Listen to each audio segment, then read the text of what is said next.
प्रमुख पाहुणे, शाळेचे मुख्याध्यापक व माझे सहकारी, व्यासपीठावरील सर्व मान्यवर व माझ्या विद्यार्थी मित्रांनो, आज आपण इथे निरोप समारंभासाठी जमलेलो आहोत। इयत्ता 10वीचा निरोप समारंभ म्हणजे काहीतरी संपणार आहे। काय संपणार आहे तर तुमचं जे माध्यमिक शिक्षण आहे ते संपून तुम्ही उच्च माध्यमिक शिक्षणाकडे तुम्ही इथे जाणार आहात। परंतु एक लक्षात ठेवा, एंड इज द बिगिनिंग। कोणत्या तरी गोष्टीचा शेवट म्हणजे कोणत्या तरी गोष्टीचा सुरुवात होत असतो। आणि आतापर्यंत तुम्हाला शाळेमध्ये जी शिस्त होती किंवा जे तुम्ही आम्ही तुमच्यावरती बंधने घातली होती ते इथून पुढे असणार नाहीये। कालच आपण एक कार्यक्रम घेतला होता, त्याच्यामध्ये मोदीजींचा कार्यक्रम होता, परीक्षा पे चर्चा। विविध राज्यातील विद्यार्थ्यांनी त्याच्यामध्ये सहभाग घेतला होता आणि बऱ्याच विद्यार्थ्यांनी आपले प्रश्न इथे त्यांनी मांडले होते। त्या प्रश्नांना खूप उत्कृष्टरित्या मोदीजी उत्तर देत होते। त्यातला एक आवडीचा जो प्रश्न होता तो असा होता की मोदीजी, मार्क महत्वाचे आहेत का स्किल महत्वाचे आहेत? तो प्रश्न मी व्यवस्थित ऐकला, पण त्याचबरोबर मुलांचा आवाज द्या, आवाज बंद।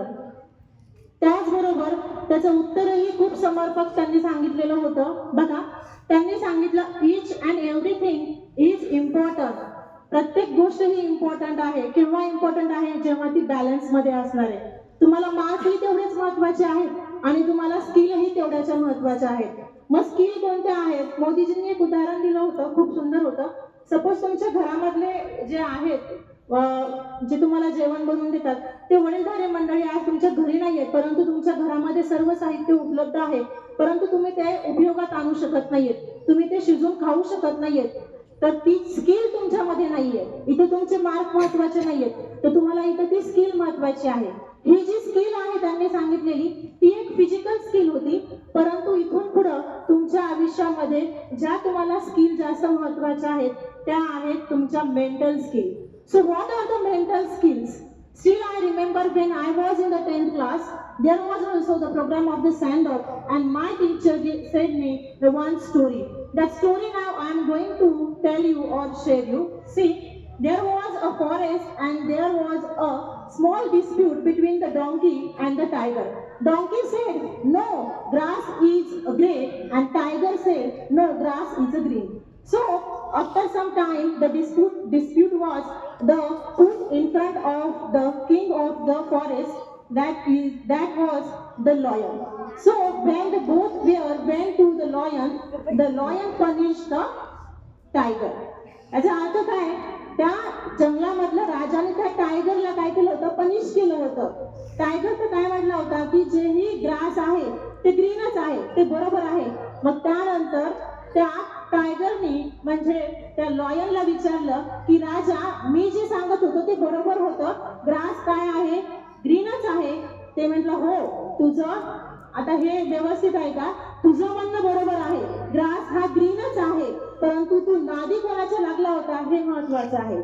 So there are the different type of the peoples. आपल्याला आपल्या आयुष्यामध्ये खूप साऱ्या व्यक्ती भेटणार आहेत, परंतु आपलं स्किल तिथे वापरायचं का नाही वापरायचं हे तुम्ही स्वतः ठरवलं पाहिजे। आपला वेळ आपण कोणासाठी खराब केला पाहिजे आणि आपला वेळ आपण स्वतःसाठी कसा युटिलाइज केला पाहिजे हे आपण स्वतःहीच त्याचं मूल्यमापन केलं पाहिजे। आता तुम्ही 10वी सुटणार आहात, तुम्ही 11वी 12वीला जाणार आहात, त्यानंतर तुमच्या घरातले जे आहेत तुम्हाला सगळ्यांना मोबाईल देणार आहेत आणि मोबाईल वापरू नका असं सांगणारी मी नाहीये। मोबाईल वापरा, मोबाईलचे इतके छान फायदे आहेत, AI आहे, आपल्याला एज्युकेशनसाठी तो एक माध्यम आहे, सोशल प्लॅटफॉर्म आपल्याला मिळत आहे, कितीतरी आज बेरोजगार युट्यूबवरनं पैसे कमवत आहेत।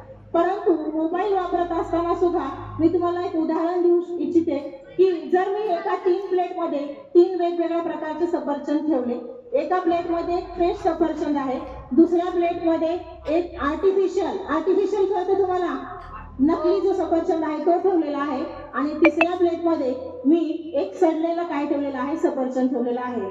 मग हा जो मोबाईल आहे याच्यावरती अशाच गोष्टी आहेत, त्याच्यामध्ये हेल्दी गोष्टी पण आहेत, वाईट गोष्टी पण आहेत आणि फक्त आपल्याला अट्रॅक्ट करणाऱ्या पण गोष्टी आहेत। असे काही कंटेंट आहेत, असे काही पॉडकास्ट आहेत, त्याच्यामधून आपल्याला नॉलेज मिळू शकतं।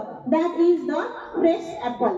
तो काय असणार आहे? फ्रेश सफरचंद असणार आहे। असे काही आहेत की जे फक्त रील्स बघतात, ते जे मोबाईल आहेत ते फक्त आर्टिफिशियल ऍपल सारखे आहेत, ते तुम्हाला फक्त अट्रॅक्ट करणार आहेत आणि अशाही काही गोष्टी आहेत ज्या की सडलेल्या सफरचंदासारख्या आहेत. They are not artificial, not healthy. आपल्याला कोणत्याही प्रकारच्या त्या मदत करू शकत नाहीये. मग इथून पुढच्या आयुष्यामध्ये मार्कांसोबतच तुम्हाला जे लाईफ स्किल आहेत, that is the let go.